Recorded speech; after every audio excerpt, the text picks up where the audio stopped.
عليكم اخوتي اخواتاتي، كي دايرين؟ لاباس عليكم؟ كلشي بخير وعلى خير. كنتمنى نتوما كتشوفوا هذا الفيديو نتوما بصحه جيده ان شاء الله ليكم ولوليداتكم ومعز عليكم. هنايا البنات غنشارك معكم العسل. انا كندير العسل كنصايبو بالقلب ديال السكر، وهنايا عندي قرفه الحامض والليمونه ويطرو ديال الماء. كنكب بحال هكذايا نتوما كما كتشوفوا. كنديرها في الليل، دابا راه الليل، كنديرها في الليل مع الصباح كنلقى هذا السكر دايب. نتوما كما كتشوفوا تبقاو ديروا ليه بحال هكذايا، كتكبوا الماء من الفوق بحال هكا هو غادي. هانتوما وكنخليوه حتى للصباح كنلقاوه دايب ان شاء الله. كنردو على البوطه، عندي شويه مشقق. نتوما كما كتشوفوا كنتمنى يدخل علينا رمضان بالصحه والسلامه والرزق والتيسير.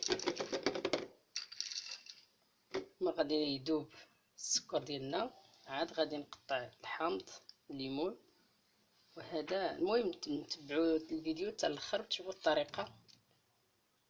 السلام عليكم البنات، صباح الخير عليكم. كي صبحتوا بخير وعلى خير؟ كنتمنى تصبحوا وتربحوا.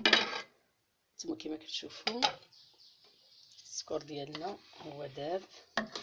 كما قلت لكم خليته الليله كامله.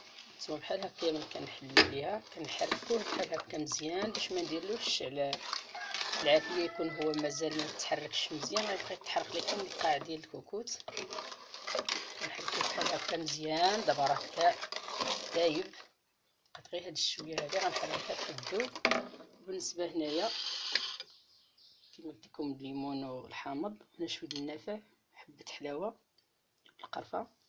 كنعقدها بهاد الفاصمه راه غسلتها في الليل البارح، غسلتها دوزت ليها الماء ضروري، واخا كتكون الفاصمه جديده دوزو ليها الماء باش ثم من بعد ما درت هاد الكميميسه غادي جمعت فيها داك النافع وحبه حلاوه والقرفه، هرستها ودرتها في هاد الكميميسه باش ما تشتت ليناش في العسل ديالنا. وهنايا كما كتشوفوا كنحيديهم العظم باش ما يكونش يطلق لينا في العسل تكون حاره. هانتوما بسم الله توكلت على الله. كنتمنى تجربوا هذا العسل، راه كيجي زوين، كيجي معشب. ما تقدريش كاين اللي بحال هكذا كنديروا مع الملوي. الناس ما كيفرقوش بين العسل الهادي وبين العسل داك اللي كتباع في الاسواق.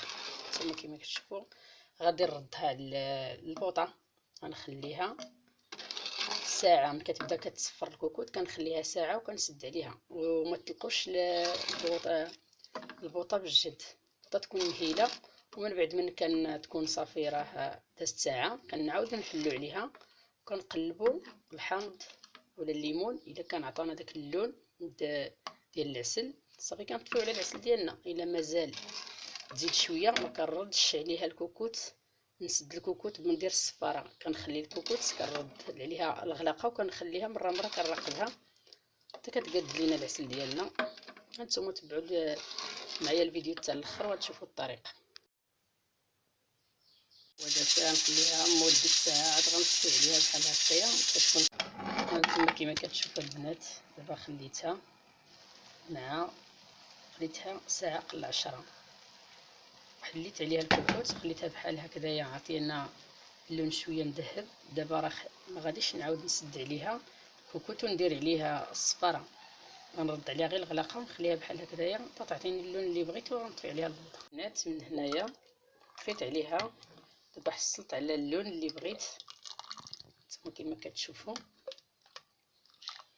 كتعطي واحد الريحه فنيه البنات، دوك القوام ديال النافع وحبه حلاوه. بنات ها هي العسل ديالنا موجوده. نتوما كما كتشوفوا انا خليتها كطيب عطاتني هذا اللون. كتعرفوا مع الشباكيه ضروري خصكم بحال هذا اللون باش كتجي الشباكيه ديالكم محمره. كتشرب العسل كتجي محمره. حيت دابا راه باقي شويه سخونه مازال دافيه.